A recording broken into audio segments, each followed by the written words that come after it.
ನಟಿ ಭವ್ಯ ಗೌಡ ಕಡೆಯಿಂದ good news ಸಿಕ್ಕಿದೆ. ಅದುವೇ ನಟಿ ಭವ್ಯ ಗೌಡಗೆ ಅದ್ಭುತವಾದಂತ ಇನ್ನೊಂದು ಅವಾರ್ಡ್ ಸಿಕ್ಕಿರುವಂತದ್ದು ಬಹಳನೇ ಖುಷಿಯಾಗಿ ಈ ವಿಚಾರವನ್ನ ಅಭಿಮಾನಿಗಳ ಹತ್ರ ಶೇರ್ ಮಾಡ್ಕೊಂಡಿದ್ದಾರೆ. ನನಗೆ ಇನ್ನೊಂದು ಅವಾರ್ಡ್ ಲಭಿಸಿದೆ.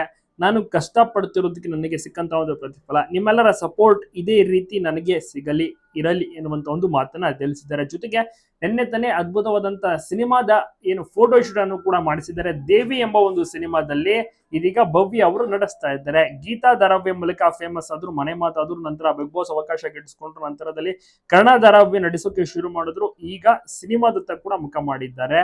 ಎರಡನ್ನೂ ಕೂಡ ತುಂಬಾ ಚೆನ್ನಾಗಿ ಬ್ಯಾಲೆನ್ಸ್ ಮಾಡ್ತಾ ಇದ್ದಾರೆ.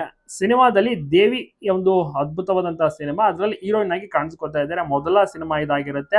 ಫೋಟೋ ಶೂಟ್ ಕೂಡ ತುಂಬಾ ಚೆನ್ನಾಗಿ ಮಾಡಿದ್ದು ಹೀರೋ ಮತ್ತೆ ಹೀರೋಯಿನ್ ಇವರೇ ನೋಡ್ತಾ ಇರಬಹುದು. ಹೊಸಬ್ರು ಕೂಡ ಇಬ್ರು ಕೂಡ, ಮತ್ತೆ ಒಂದು ಎಲ್ಲ ಕಲಾವಿದರು ಕೂಡ ಹೊಸಬ್ರೇ ಆಗಿರ್ತಾರೆ. ಟೆಕ್ನಿಷಿಯನ್ಸ್ ಗಳು ಕೂಡ ಹೊಸಬ್ರು. ಯಾವ ರೀತಿಯ ಒಂದು ಸಿನಿಮಾ ಇರುತ್ತೆ, ಜನರು ಕೂಡ ನೋಡಕ್ಕೆ ತುಂಬಾ ಕಾತುರದಿಂದ ಕಾಯ್ತಾ ಇದ್ದಾರೆ. ಈ ಸಿನಿಮಾ ಮುಂದಿನ ವರ್ಷ ರಿಲೀಸ್ ಆಗುವಂಥದ್ದು. ಇವಾಗ ಶೂಟಿಂಗ್ ಕೂಡ ಸ್ಟಾರ್ಟ್ ಆಗಿರ್ತಿರೋದಲ್ಲ, ಸೊ ಹಾಗಾಗಿ ನೋಡೋಣ ಯಾವ ರೀತಿ ಇರುತ್ತೆ ಒಂದು ಸಿನಿಮಾ ಅಂತ. ಭವ್ಯ ಗೌಡ ಅವರು ಗೀತಾ ಧಾರಾವಾಹಿಯ ಮೂಲಕ ಹೆಸರು ಮಾಡಿದ್ದು ನೋಡಿ, ಈಗ ಕನ್ನಡ ಧಾರಾವಾಹಿಯಲ್ಲೂ ಕೂಡ ನೆಕ್ಸ್ಟ್ ಲೆವೆಲ್ ಹೆಸರು ಆಗಿದೆ.